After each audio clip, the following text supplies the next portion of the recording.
I'd like to welcome you all this afternoon. We're looking forward to this occasion with Miss St. Pierre. It's always a pleasure to me during Orations Week to get to hear the thought and the work of seniors whom I've not had a chance to teach in class. So, you know, the interchange you usually have that allows you to get to know people has not happened so often since I've been president. But I have had the wonderful occasion to work with Ms. St. Pierre on this thesis project as her advisor. And, you know, it's been particularly interesting to think about music. It's not my forte, as I would demonstrate very quickly if I sang something. But it's obviously a great theme through the whole of what we read here. If you think back to the Republic, you know, and the whole question of what music does to the soul, you know, the difference between the Lydian and the Dorian modes and all these things. What should the young listen to? How does it shape them? Ms. St. Pierre has been dealing with the question on a still more serious level, and that's really where she's taking it, I think, in today's oration. Looking at Dante. Her title for the oration this afternoon is Dante's Musical Understanding of Salvation and Damnation. Ms. St. Pierre.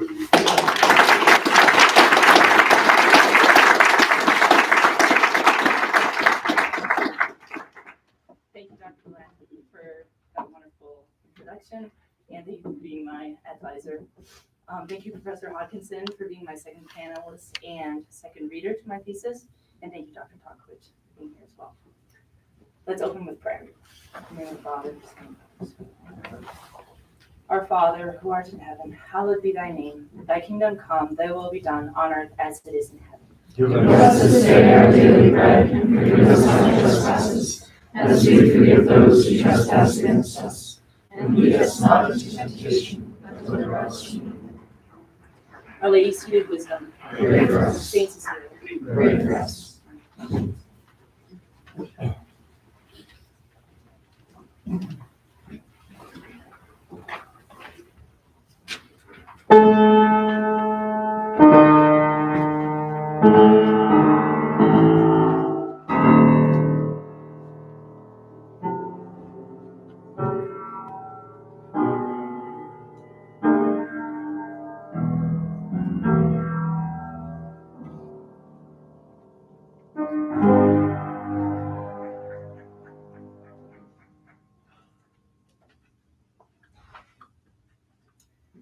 In 1847, inspired by a poem about Dante's Inferno, Franz Liszt composed a piano sonata in which he illustrated his interpretation of hell.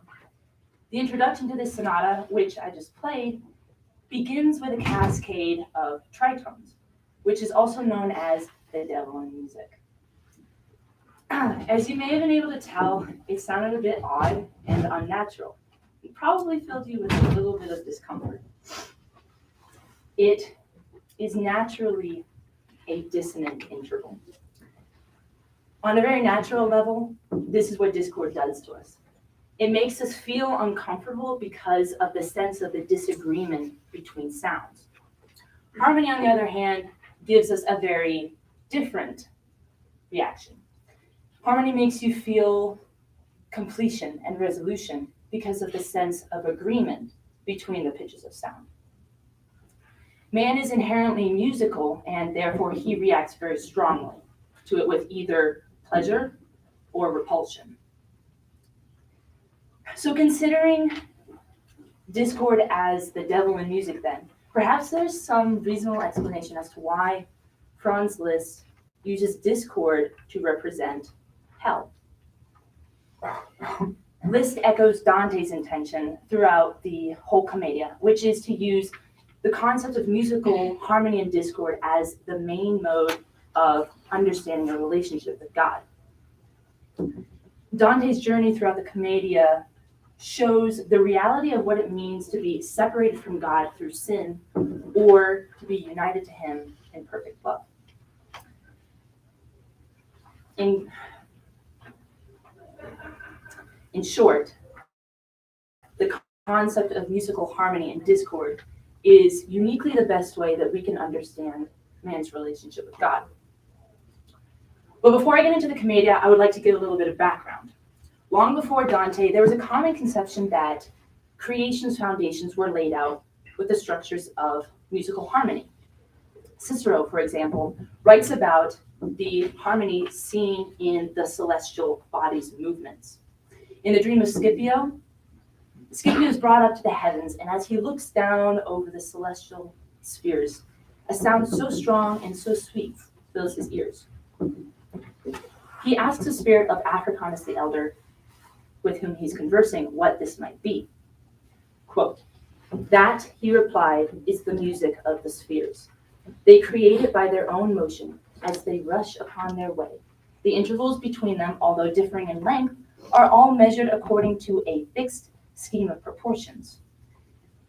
And this arrangement produces a melodious blend of high and low notes from which emerges a varied harmony." End quote.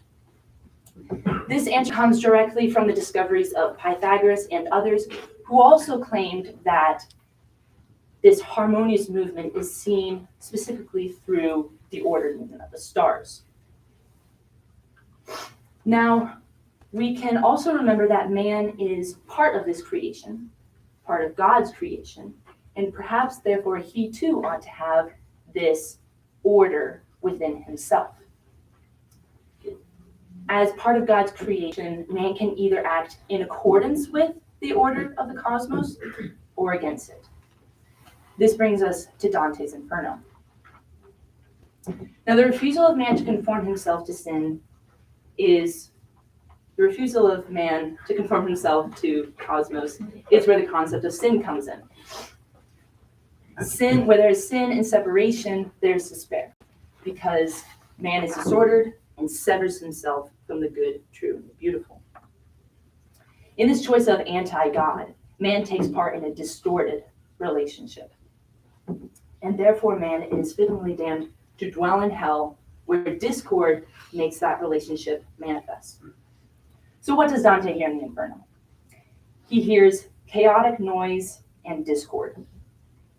As Dante enters the city of woe in Canto 3 of the Inferno, he recounts how disturbing it was. Now sighs, loud wailing, lamentation resounded through the storm. End quote. Already there's a without the sight of the order of the stars. The lack of the sight of this order is the manifestation of that loss of relationship with God. And it also shows the opposition to God and everything of God. For Dante, the exterior is a manifestation of the interior. And so if one is anti-God, then he can only make anti-beautiful sounds. Therefore, we can say that there is no music in hell. However, one can make the claim that there actually is music in Dante's Inferno, because Dante in Canto 5 uses a simile describing the sounds of the souls as that of the song of a crane. Quote, "Just as cranes chant their mournful songs, making a long line in the air, thus I saw approach, heaving plaintive sighs, shades lifted on that turbulence."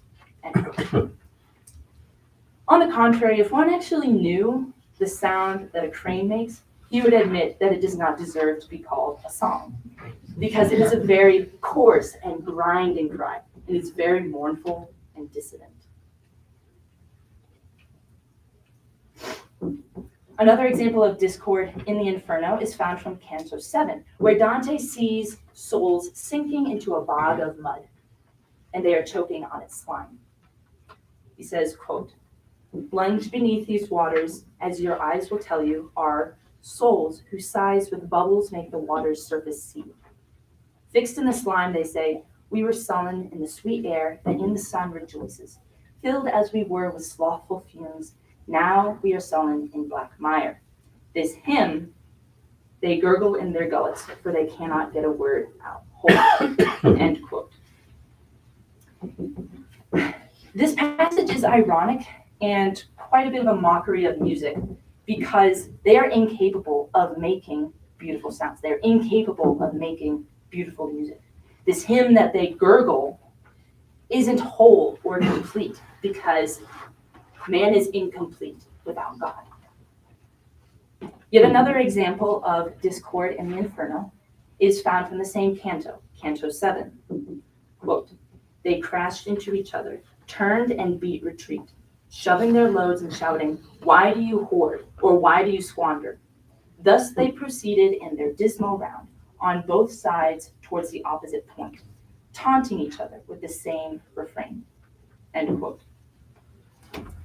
Yet again, we have another mockery of music. The refrain that they sing is not one of music. Instead, their hymn clashes with itself, and they clash against each other as the sign and the reality of their opposition to God and each other through their sins. In conclusion of Inferno, the sounds that you hear are communicating that man has no love, has no relationship with God, and is therefore damned to dwell in hell for eternity. Dante hopes that the reader recognizes that the sounds that they hear reflect that broken relationship with God. Dante also hopes that the reader continues to recognize that the music, or the lack thereof, throughout the whole Commedia is reflective of that relationship. Now, those in hell should abandon hope because they have abandoned God. But if one has not completely abandoned God in his life, then he has at least some reason to hope for unification with God in the future. Hope is the key characteristic to Purgatorio. As Dante rises out of the realm of discord and chaos and disorder, the first thing that he sees is the sign for cosmic harmony. He sees the stars and their visual music. Already there's hope, a hope for man to be reunited with the beautiful and ultimately reunited with God. Man can look ahead favorably to what is to come. So what does Dante hear in Purgatorio? The first account of audible music in Purgatorio is found in Canto 2, where Dante sees a boat full of souls approaching across the water. And these souls are singing the psalm about the exodus from Egypt. Quote, "In exitu Israel de Egypto, they sang together with one voice, and went on singing the entire psalm." End quote. Firstly, the words that they sing are extremely symbolic, for they are fleeing the life of slavery and making their journey towards the divine homeland, the promised land. Or in other words, they are abandoning sin and making their way towards reconciliation with God. Secondly, Dante says that they sing with one voice. In other words, they are singing monophonically. They sing in unison to the same melody, but they do not harmonize. In fact, most of the examples from Purgatorio are in this form. They sing penitential words and they sing specifically with one voice or in unison, not harmoniously.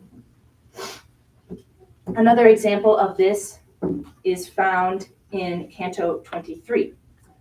Dante says, quote, "With weeping we heard voices sing, Labia mea Domine, in tones that brought at once delight and grief." End quote. The music is bittersweet here, but yet again, no mention of harmony. However, the presence of music itself is a dramatic shift for Dante. Dante even reminds the reader how drastically different the tone of Purgatorio is from that of Inferno. He says in Canto 12, quote, "Via te palpere spiritu," a voice was singing in tones that speech could not express. Ah, how different these entrances from those of hell. For here, once coming in, is met with songs, but there with savage lamentation. End quote. The music in Purgatorio is beautiful, but it still has a singular element to it. Those in Purgatorio are going through a transformation. It is clearly a transitional stage. And again, for Dante, the exterior is a manifestation of the interior. And so in Purgatory, the soul is working towards purifying that love for God, perfecting that love. And musically, this means that he is working on his ability to be able to shift from monophonic music to harmony with the saints in heaven. Now, Dante has an idea of what kind of music is coming. For although he only hears monophonic music from those in Purgatorio, he seems to be able to hear the blessed in heaven from a distance. The harmony of the blessed in heaven is a guide for those in Purgatorio, for them to attune themselves to the perfect love that they ought to have before entering paradise. Dante himself goes through this attunement of his love and will for God. In Canto 30 of Purgatorio, he says, quote, "At once the angels sang, In te Domine speravi, but they did not sing Pas peres meos. Even as the snow among those living beams that grow along the spine of Italy is frozen when blown and packed by the Slavonian winds, but then, dissolving, melts into itself if the land that casts no shadow merely breathes, acting like a flame that makes a candle melt. Just so was I, with neither tears nor sighs. Before they sang, who are always in tune with notes set down in the eternal spheres. The ice that had confined my heart was turned to breath and water, and in anguish flowed from my breast through eyes and mouth." End quote. It is the beauty of a complementary and unified relationship exemplified through music that evokes a sudden and intense response within Dante. Their harmony strikes and resonates deep within his soul, which now longs for that heavenly reunion with God. In conclusion of Purgatorio, an angel had previously said to Dante in Canto 27, quote, "Enter and do not stop your ears against the distant song," end quote. Man must look ahead to his destination, that he might be able to conform himself to that perfection in order to be worthy of entering paradise. Dante has reached this point. He is now ready to ascend to the heavens. For he says at the very last lines of Purgatorio, quote, "I came away remade, pure and prepared to rise up to the stars."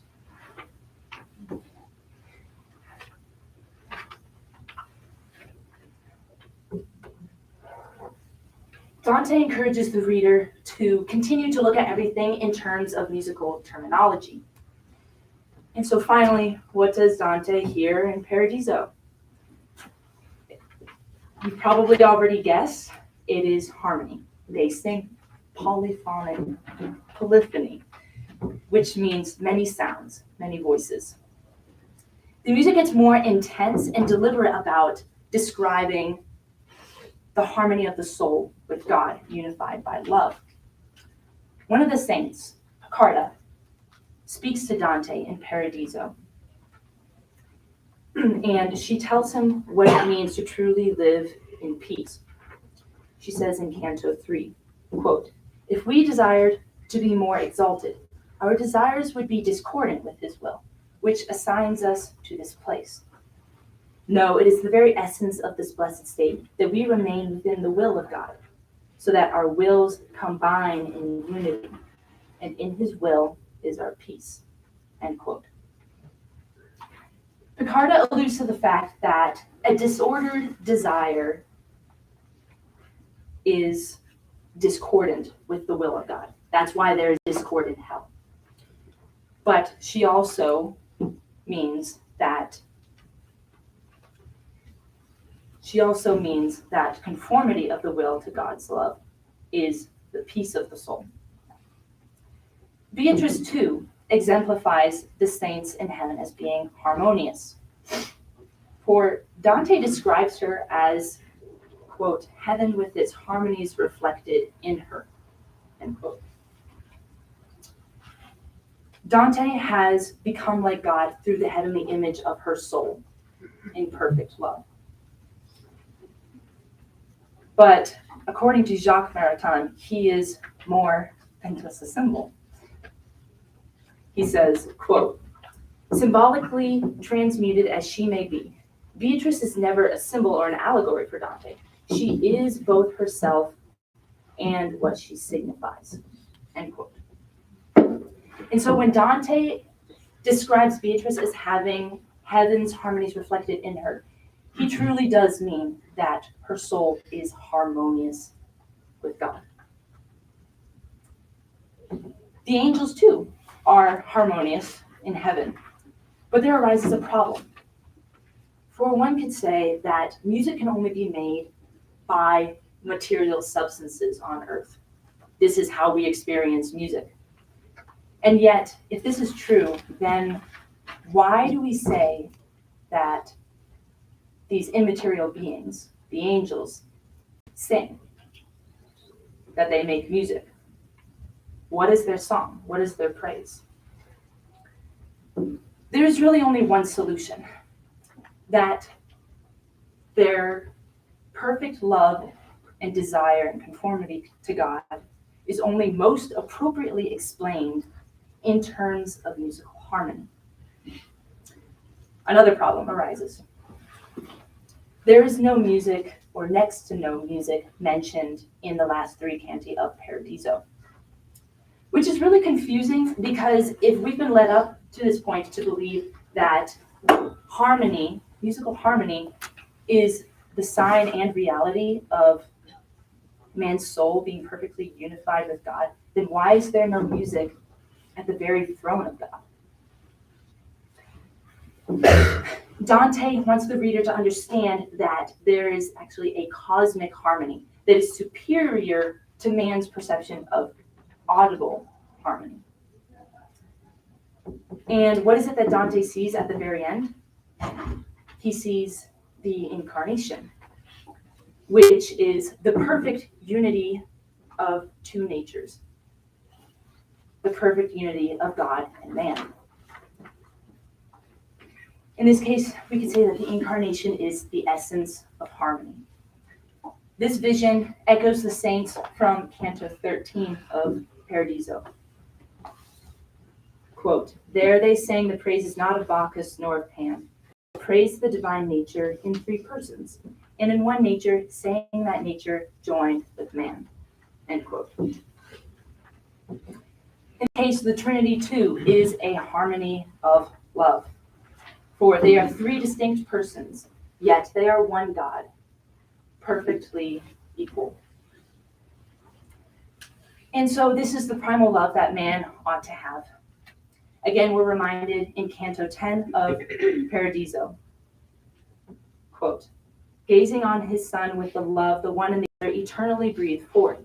The inexpressible and primal power made with such order all things that revolve, that he who studies it in mind and in space cannot but taste of him. With me then, reader, raise your eyes up to the lofty wheels, directly to that part where the one motion and the other intersect, end quote. Where the one motion and the other intersect is another way of saying harmony. The two combine in unity. To Dante, it is very clear that the love between the Trinity is harmonious and that man cannot but help see and understand it in this conceptual way. In conclusion, man is not meant to transgress God's will, but to become one of those singing saints in paradise. Dante fails to fully capture that image of pure beauty, goodness, and perfection of love in the incarnation. But in his vision of cosmic harmony, he has some understanding that is not able to be explained perfectly, even with the words of poetry.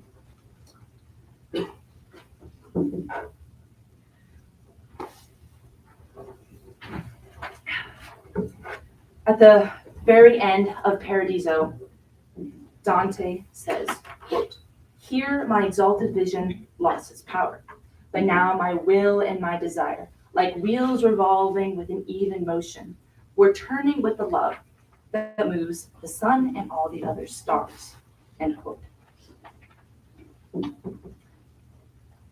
Dante has an understanding of his own soul that has finally experienced, just for a moment, an alignment with the harmony that perfectly orders the entire cosmos.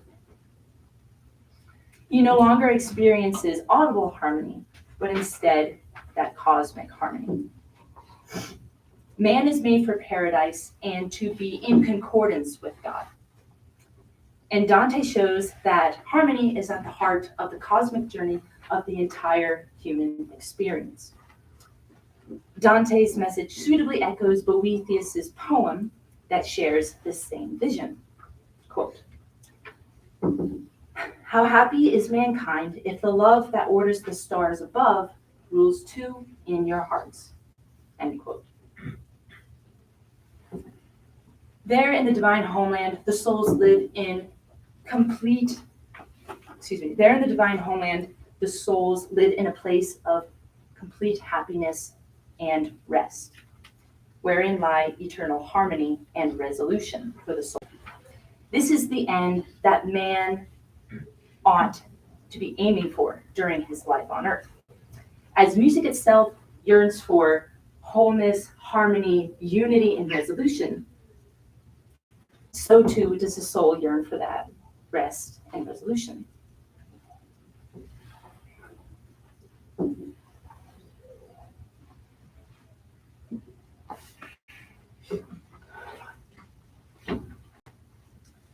This is exactly what Dante says is expected in paradise. He says in Canto 10, quote, "Thus I saw that glorious wheel in motion, matching voice to voice in harmony, and sweetness that cannot be known except where joy becomes eternal." End quote. Heaven is the place where the soul is in perfect unity of harmony with God, and hence it is fitting to say that it is there where man finds his ultimate fulfillment and rest. As St. Augustine says in his Confessions, quote, "Our hearts are restless until they rest in thee." End quote. Man is constantly being brought back to a consciousness of the ancient relationship had with God before the fall. And inevitably, man will not be fulfilled.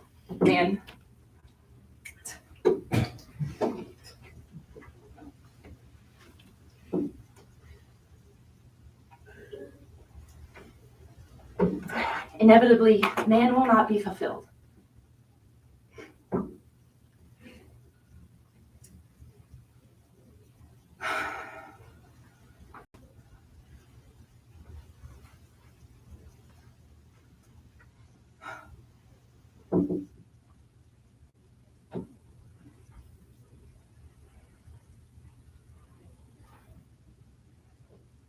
He won't rest until that harmonious relationship is regained.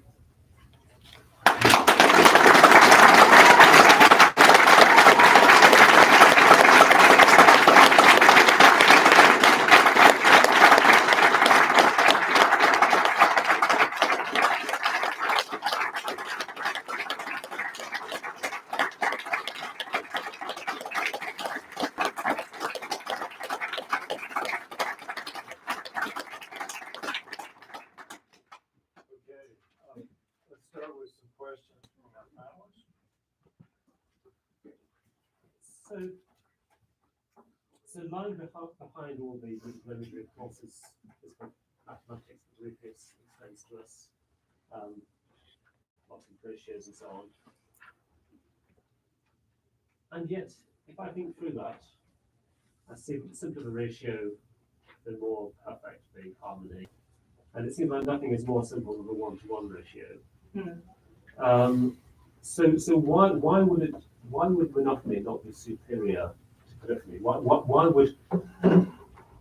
would we not, in fact, as the highest music that can be heard at least, have monophonic music? Well, my understanding is that Thomas Aquinas in his compendium has a chapter that talks about the diversity in creation, exemplifying the infinity of God. There's no one thing that can completely show the perfections of God. And so that's where this idea of harmony in creation comes in.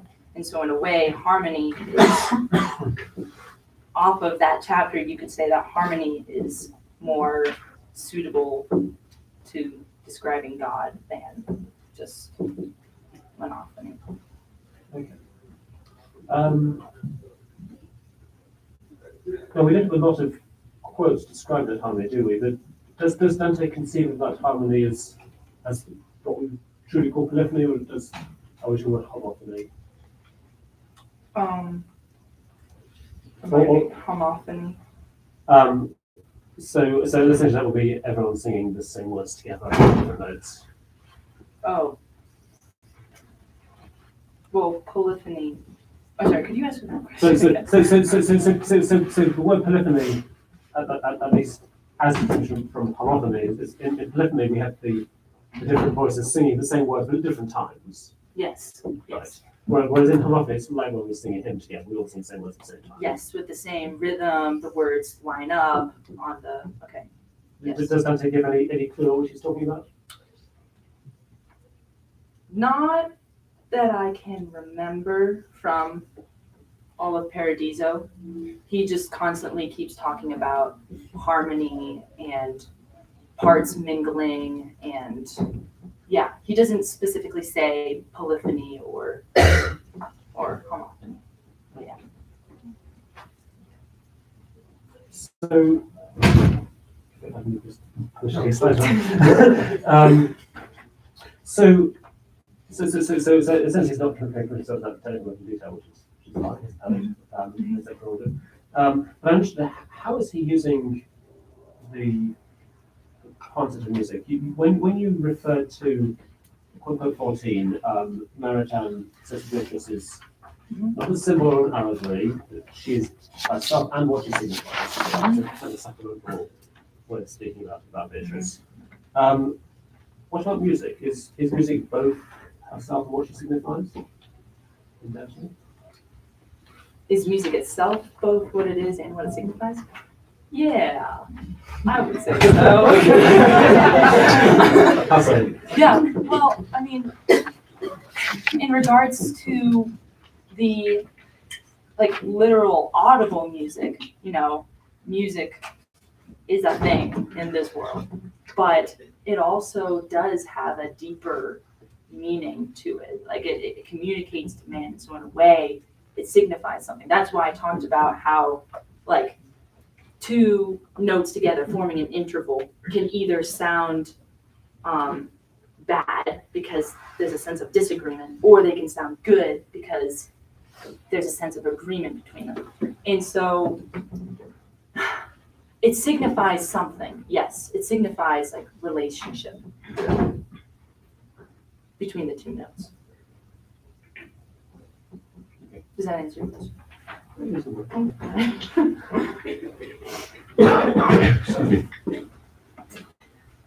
Thank you very much. So now I've got to go and read Dante again. You said that in the Inferno there's no real music. Yeah.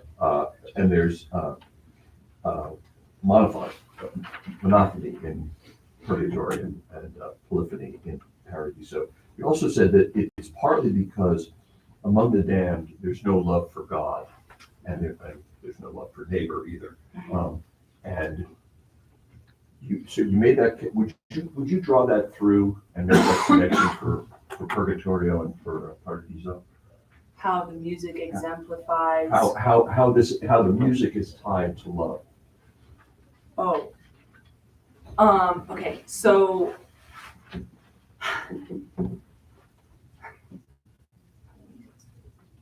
I think it's just the example of oh yes. So God is like the good, the true, and the beautiful. And so when like you're detached through sin, then like you detach yourself from the beautiful. And so that's where like just music, whether it's monophonic or, you know, harmonious, it's beautiful. And so I guess you could say like that's where the connection is as far as it being connected to love, because God is also love. And in a way, especially with the harmonious aspect, you know, I kept talking about how you need to be conformed to God in wills and in love. And so that's just exemplified So through the music. But the music gets more complicated Yes. as souls are perfected in love. Yes. Yes. They actually, I was looking back at my thesis the other day, and a quote that I used from Dr. Baxter about music in the Commedia. He explains that in hell, the souls have, in their pride, they have decided to act in like a sort of individuality that doesn't agree with God. But those in purgatory, they're learning to have like the perfect form of individuality, but they have to like first learn how to work together with the souls there. And in this case, it means monophony. They're trying to sing in unison. And then finally, when they get to paradise, they again have their unique individuality, but it is distinct, but it agrees with everybody. That's why, you know, like Augustine talks in the City of God about like the city being harmonious because everybody is working in agreement with each other. Does that answer your question? Very good, thank you. Can I sort of follow up on that? Mhm. When you think about discord in hell, right? I suppose you really have to imagine that every soul in hell is, you know, discordant. That is, you know, even I was thinking about Paolo and Francesca, you know, when you're in the circle of the lustful, Canto 5 and Inferno. They seem to love each other, but there must, you know, you said what I'm saying, there must be some sort of discord even there that you ought to be able somehow to hear in the way that they think about each other, or talk about each other. You know, you go down through all the circles of hell, each single individual is at odds with each other single individual somehow. I mean, it seems to follow from what you're saying, right? Yes. So, again, when you think about the unison of Purgatorio, that seems like kind of the perfect way to address that that tendency toward discord. You know, can you sing in, you know, in unison with these others, right? Yeah. So, what's, I guess, I'm sort of back to Mr. Hodgkins, and also, what's added with, you know, with the heavenly harmonies? Was added? Yeah, what's added? Or you've learned to sing with others, you know? Yeah. Well, it's interesting to think about because having been in a choir, sometimes what the conductor, the choir director will do is he'll say, if you're learning a hymn, he'll say, okay, everybody sing in unison for the first verse. And then we're going to go into harmony throughout the rest of it. And so there's this interesting idea of being able to work together, like one goal first, and then being able to branch out into like your different parts, like your unique parts. But you're kind of, I guess in this case, they're all working together in getting that foundation of perfection of love. And then in paradise, they can, express it in all of their unique different ways.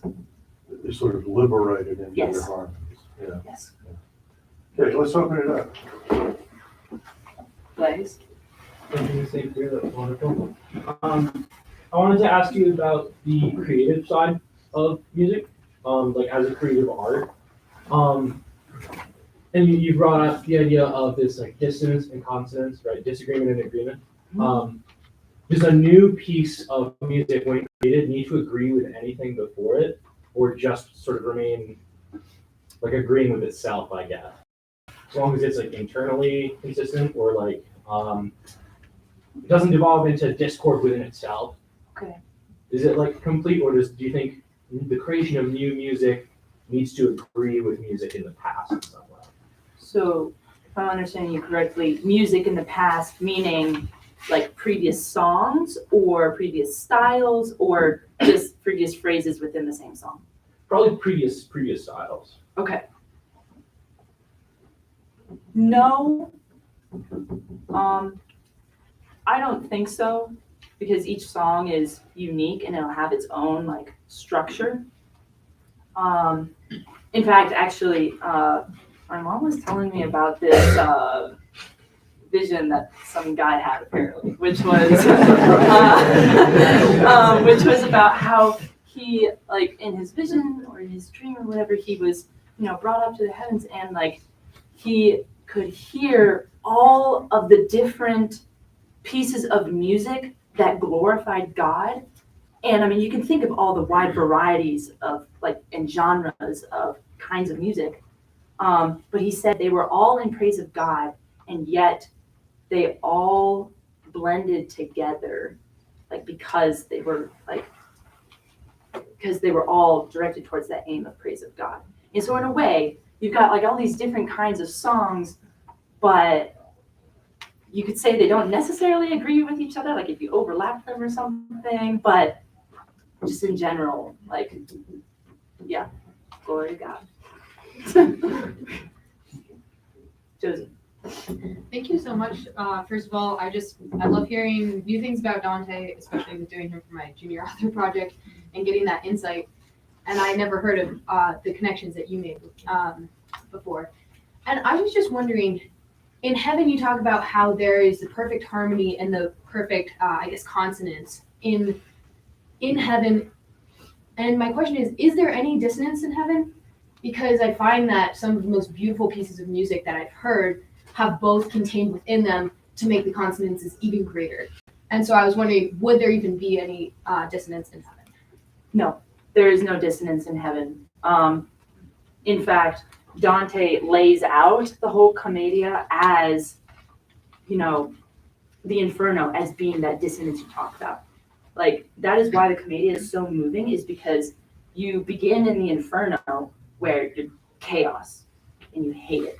And then like you get out of there, you're like, whew, done with that. And then, music gets described more and more beautifully, and then finally you're in heaven and you are just at peace. Like you can't even handle, some people can't even handle the beauty of paradise, like of the paradiso in there. But it is true though that there are a lot of songs that contain dissonance within it, because I mean, what's a song without conflict? At some point in it, there needs to be some sort of thing to contrast the beauty of the harmony and the resolution. In fact, pieces will have parts that will specifically be dissonant, and they'll be prolonged, held out, and then finally they have a resolution, and it just, you feel at peace, like seriously, when you hear a song that has that. Does that answer your question? Mm-hmm. Dr. Virginia? Hi. How are you? All right, next question. Thank you so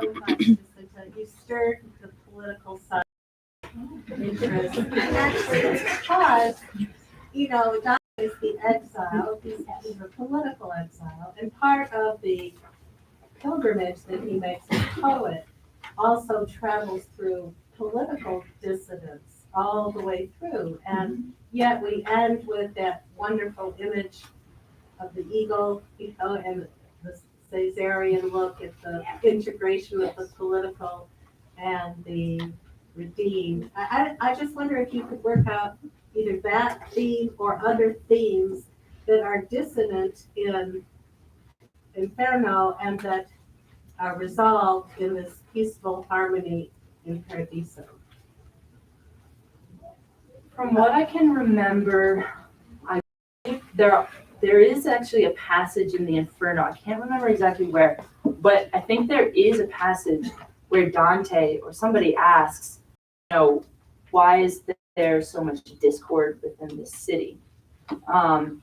And in Paradise, you have kind of a contrast, because I think he has a lot of language that kind of echoes, again, like Augustine, like that city of God. And so you've got like this idea of like the harmonious city being the one that thrives, and the one that has discord is, you know, completely dysfunctional.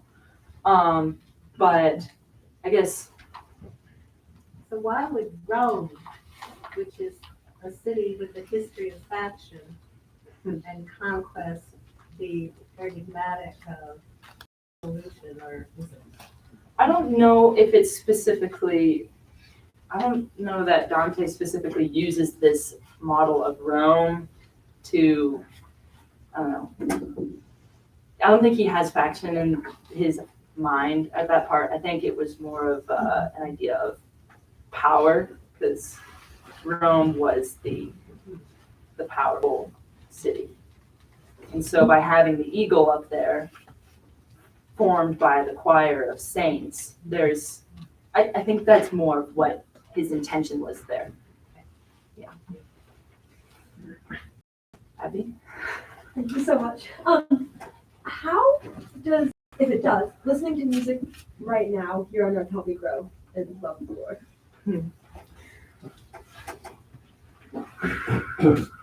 Okay. I think admiration for the beauty of it, really, because there was someone who I knew actually from back home who, I think she was Protestant or something, and she said that it was actually music that moved her. She heard some like hymns or something. She's just like walking down the street and she heard it, and she was just like moved to tears by how beautiful it was. And then after that, that's when she started like pursuing Catholicism and stuff. And so in a way, I think she was just moved initially by the beauty of the music. And so like beauty like catches our attention. And so I think growing as a Christian, like in your love for God, would be, yeah, immersing yourself in what is beautiful. And moving on from there. Professor Cooper? Yeah, I have a few moments from the musical moments from the comedian in my mind, some of which have been seem kind of riddles or things that I would love to hear your take on. And one of them is in the beginning of the Paradiso, there are these allusions to the music of Apollo and the music of Marcy. And the idea that they competed with each other, and the music of Apollo was so overwhelmingly superior that it drew Marcius out of his skin and asked for the same thing to be done to him. Do you have any comment on what musical analogy Dante is working on there, and how? Okay. So Apollo is, in Greek mythology, a very powerful god, right? He is the god of music, god of war or something like that. I don't know. He's got a lot of stuff there. Like the sun, yes, thank you. Who is the second character you're talking Marcius, he's a little satyr fellow. He plays the pipes. Okay. Apollo. Okay, yes. So actually, there's a part in Purgatorio, I think maybe it's the part where he has his huge conversion. But he says specifically that the music drew him out of himself and like pointed him, like got him on the road towards, a perfect love for God. So I don't know if there's some sort of connection there with Apollo and Marcius, just like him, like his music being superior. And this little satyr guy is like, hey, I guess I can't do anything about this. And he can't help but be pulled and like moved out of himself towards that superior music. Does that answer your question? Yeah. Yes. So, in music class the other day, we talked about a very important element in music, or an effective music, is the forgive element. Touching on Josie's question, he kind of said that the Inferno was the discord in the Divine Comedy, and that kind of made Purgatory and Paradise become more pervasive, maybe. But why are the saints in heaven singing, if it's the case that they're already purged? What does their singing do for them now that they're actually sanctified? I don't think it does anything for them. It's just a natural consequence of their state of the soul, because they are in complete love with God, and since they are there in heaven, they're in the beatific vision, and they can only praise God. So it's not that the music does anything for them. It's just that it's naturally coming forth from them. And then that idea of like the cosmic harmony in the end, that's really what they're all going through. This music is, not just a pleasurable thing. It's a cosmic music. Which is like the manifestation of that perfect love. And I was talking about like the individuality and everything. Yeah. So does that answer your question? Yes, thank you. You, sir. I want to follow on what you just said with the manifestation part. Thank you for this. Actually, this has been a blast. I'm very much enjoying this. You said something early about it wasn't so much hell. Hell's bad, right? Well, it's all discord. We get that. What's on the internet? We still have that. We're not done yet. But when you started to describe purgatory, you had them like crossing the Red Sea. They were singing Old Testament hymns in unison. And I think this ties into the question that was asked earlier too. And you answered it as if like, well, maybe they needed to learn to get along just by starting with the simple example first, which I think you can actually apply back to mankind. If you look at the Divine Comedy as sort of a history of human salvation, or revelation of God to man, fell somewhere, and then we got to get better. Well, one of the first things that happens is the Old Testament. We get the Psalms, we get the unison. It works, but it's not the goal. Yes. We don't know about the Trinity yet.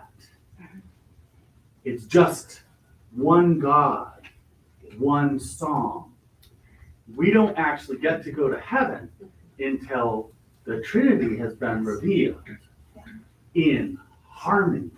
There are three persons, and it's not just. That's why I'm glad the distinction between polyphony and harmony came up. Whether it's the same voices or not, it's more than just two. There's a third, like there's melody, parallel thirds to that, and then a drone, right? Yeah. The drone fills everything like the Holy Spirit. The second one's a reflection of the first one. So you get the whole Trinity there. But the other thing that we see in the way God described why he became man is so that man could become God, participate in the harmony of the Trinity, and then it's all of us that know how to sing. If you don't know how to sing, you're stuck. elaborate a little bit on that. Whether that's too contrary to Dante, did I just overlay something on Dante's that isn't there? Was that a question? I saw it and I heard it, but I read these things Yeah. before, and what I don't know is whether I'm just like, overfitting the model and making it work to fit there. But it seems as though that answers that monotone versus Yeah. harmony question in heaven. Yeah. But I'd like to hear from No, I think that's beautiful. What you said was beautiful. I completely agree with you. Yeah, no, I don't think. I personally think that Dante was a genius when writing the Divine Comedy, and so yeah, I wouldn't put it past him if that was his intention, of just this idea of the Old Testament, being good enough, as you said, but still not it, Not it. not it. And so finally the Trinity is revealed, and that's where our salvation comes in, is when the incarnation happens and the sacrifice of the cross and everything. So I would agree with you. So why don't you say a little about the Silmarillion while you're still up there? Okay. So how many of you have read the Silmarillion by Tolkien? Okay. So in the Silmarillion, the very beginning of it is this creator figure named Iluvatar, and he creates, this world, and he also creates these, lesser beings, and he lays out these, it specifically said that he lays out these structures of harmony for these beings to sing in harmony with. He lays out a foundation for them to match in their lives. And it's fantastic in relation to this oration because there's the evil character, the villain, Melkor, who decides to do his own melody, which ends up being completely different from the original design that Iluvatar had instructed everyone to do. And Tolkien says that literal discord spread throughout the land. And so you could say that this sin of Melkor resulted in literal discord in the world. And so it kind of follows this same picture that we've got in the story of mankind, beginning with the fall of the angels, then the fall of man, and then that need for resolution with God. Last question? Margaret, man. What's the role of silence in everything you've been talking about? Because I recall when we were reading the comedy, it's strange how the music of Paradiso is suddenly thrust into silence in the Sphere of the Mystics, and that's right before Dante's able to ascend and finally encounter the rose and encounter God. Can you speak to that a little bit? What is the silence doing there? How does it relate to the music after and before? So as I said at the end of my oration, I talked about how, heaven goes silent. And you're like, what the heck? And basically Dante just wanted to say, stop paying attention to this literal musical harmony, but pay attention to, this idea of perfect love, this cosmic harmony when you see the incarnation, when you behold the Trinity and everything. I would say on a more practical sense in music that we have here, there's something about the silence that kind of settles you for a moment, and it makes you eager to hear more. You look ahead to what's coming. There's an emptiness that wants to be filled, and that fulfillment is with God, really. Does that answer your question? Good. Thank you.